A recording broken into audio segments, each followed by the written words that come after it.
The warmest of greetings to you, and welcome to Happily Ever Teaching. This is the podcast to help you enthrall your learners in every subject under the sun using the best teaching method known to science, storytelling. To do this, we feature special guest educators who are passionately keen to empower your children. I am storyteller Chip Cahoon, and with me today is... Hi, I'm Rob. I've worked in Key Stage 1 and Key Stage 2 in village schools and in Milton Keynes.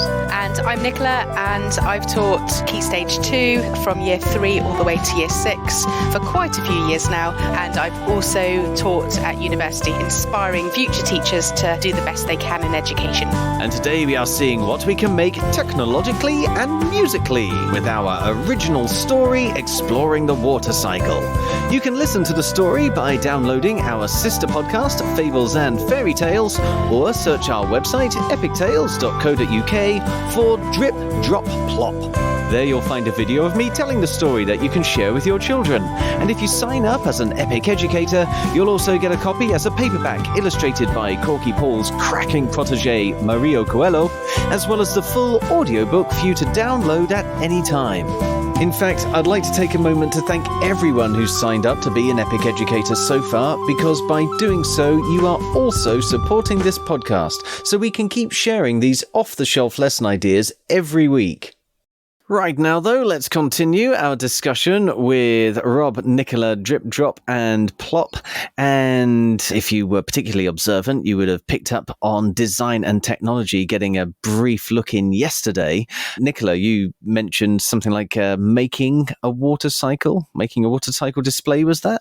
Yes, or a 3D model of the water cycle, which is something that you can do. So you need various things, but you could actually create the landscape, and you could create it and then you could demonstrate it. For example, you could have boiling water that hits a colder surface to show evaporation and condensation once you've created the different elements. I've done this before years ago, but it was with like paper mache. So you made the sea, you made the mountains, and then you use that model then as a demonstration to show the children how it worked. But I know you can buy them as well. You can buy sort of made models too. Yeah. It just makes it more visual. There's also loads of really good videos as well online and illustrations that you can use to help. So children get to really fully understand and see what's happening. I mean, something we haven't mentioned within the podcast before is seeing droplets on the windowsill and why that happens and discussing that. So making the learning of this area real all the time. Whatever the weather is, you can link it to this idea. It's definitely more fun to make a model for the water cycle rather than just buying one in. And I was thinking, as you were saying that, whether you could combine it with an idea we had for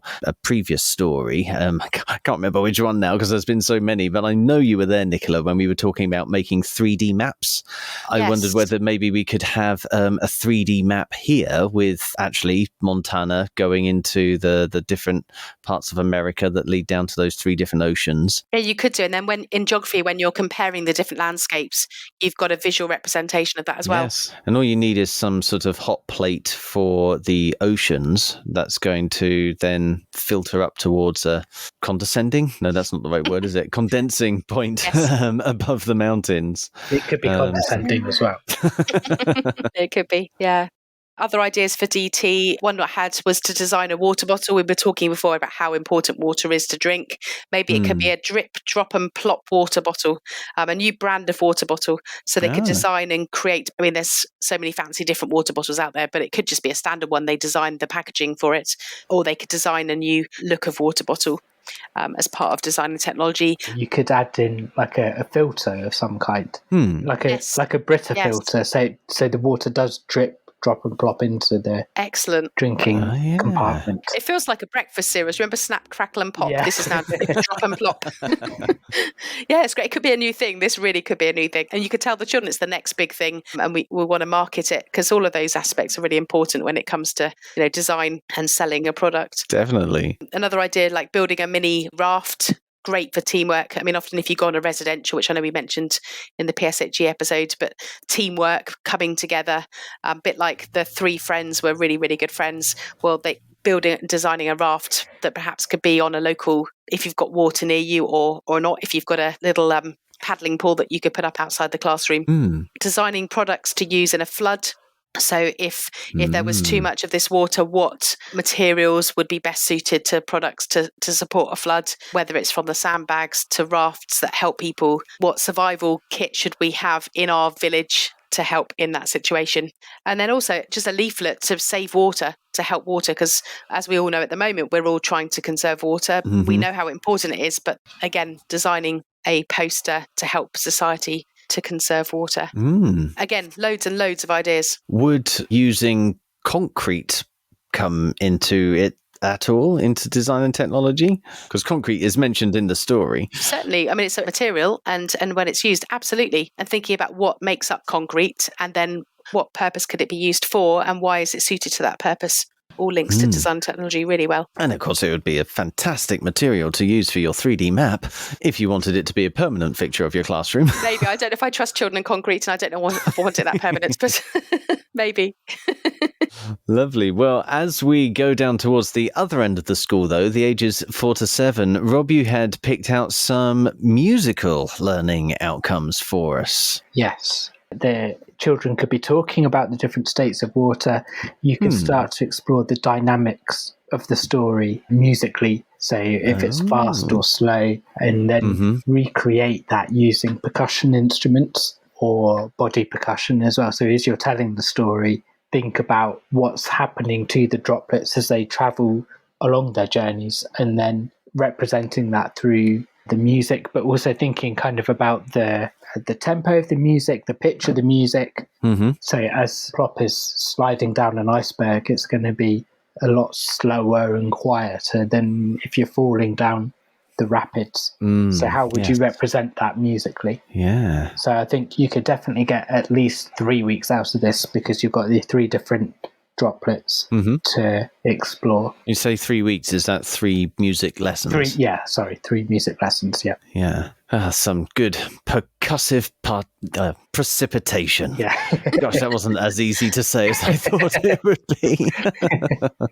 I think I would automatically ban rainmakers, because that would just takes the inventiveness out of the music. Yeah. Or combine it with the design and technology element that Nicola was discussing, and get them to make their own rainmakers. Yeah, that's also a good use of a Pringles tube once you've finished with the Pringles.